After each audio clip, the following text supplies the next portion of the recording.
CBC Entertainment by Kyle Byrne, Caden Peer, Elliot Becker, Jack Gunther, Aiden Levinson, and Charlie Goodwin.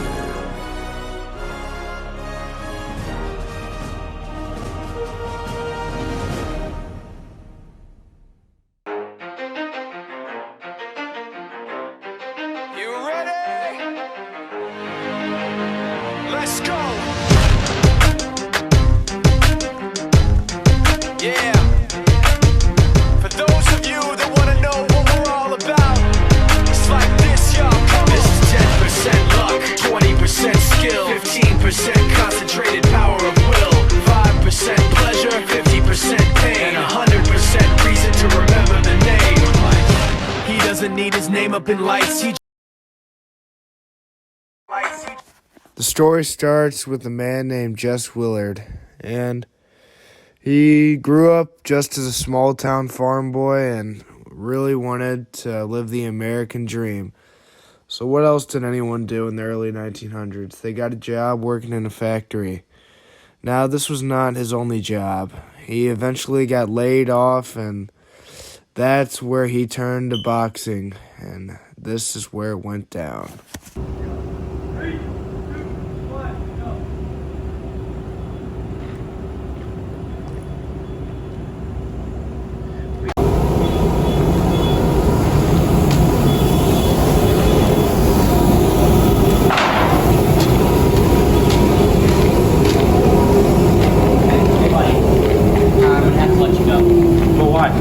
We don't have enough money to keep you going here. You're fired. I'm sorry.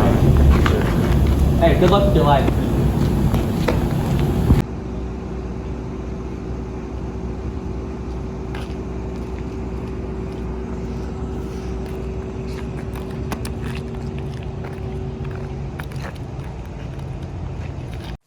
Jess thought long and hard about what his next step was, and realized boxing was unbanned the previous year.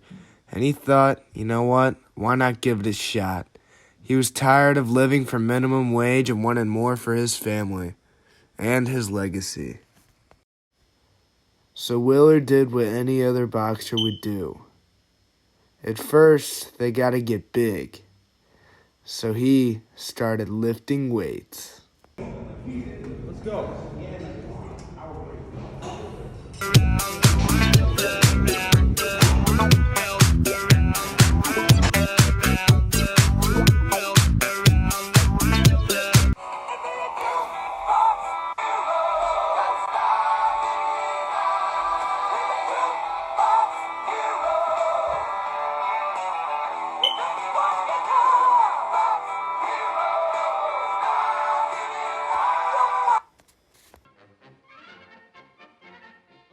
Scenes of his mountain training camp and watch this young Hercules in action.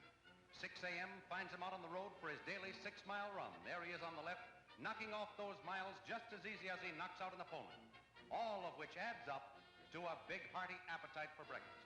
Joe's the first one at the table. And while he reads the sport pages, As you can see, Willard used this time to train and become the best that he could possibly be at boxing.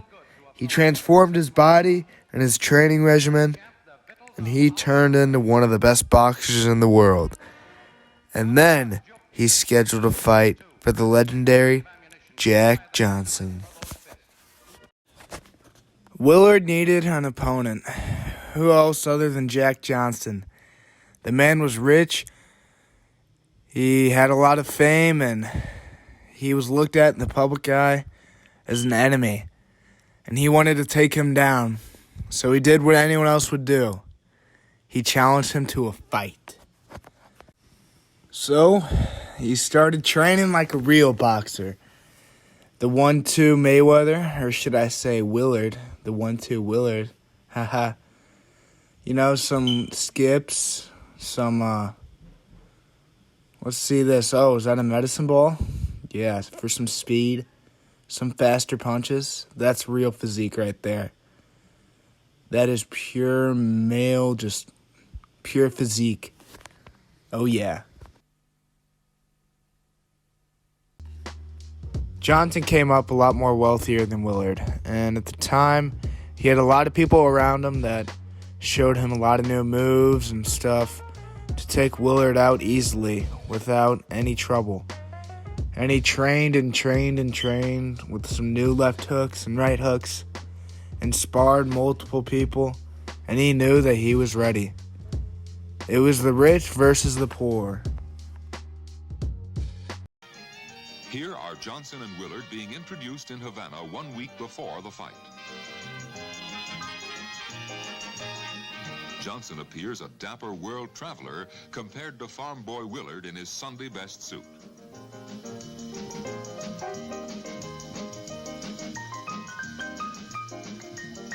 The timekeeper for the upcoming fight takes... The two men shake hands for the cameras, and one of the most controversial encounters in boxing history is about to begin. This is a still photograph of the scene at Havana Racetrack as it appeared during the fight. Not until 1967 was the complete version of the actual fight films discovered. As you watch, see if you believe that one of these two men threw the fight. The first round. The fight Sullivan in longevity does not have time on his side.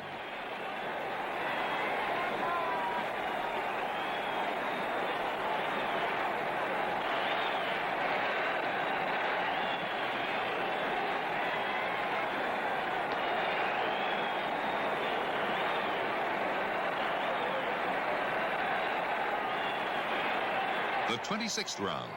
Already, this is the longest fight ever held in the heavyweight division under Marquis of Queensberry rules. Willard is watching closely, realizing that his chance to reverse the momentum of the fight may come shortly.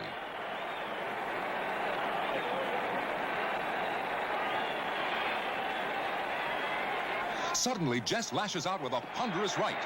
Johnson goes down. Referee Jack Welch counts, but the champion... Suddenly, Johnson got back up and delivered a few blows to Willard, and he won.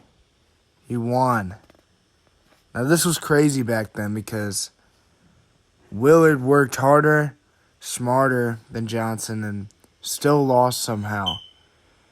This was one of the craziest things that had ever happened in sports history. And it showed that money can really buy championships. Like many other sports teams that we have seen in present day, the Dodgers, for example, it shows that money can buy a lot of things, and this was one of them. Now, after this fight, some people speculated that Willard threw the fight for money, which could have been an outcome because the White Sox threw the 1919 World Series because they weren't getting paid enough, and they got paid more by bettors. So this could definitely have been an outcome, but who knows?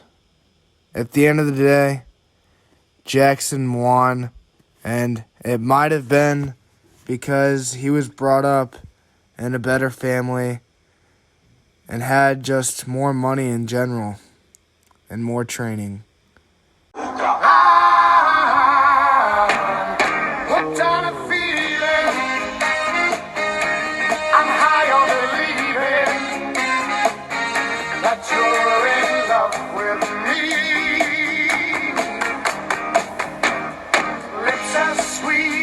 Candy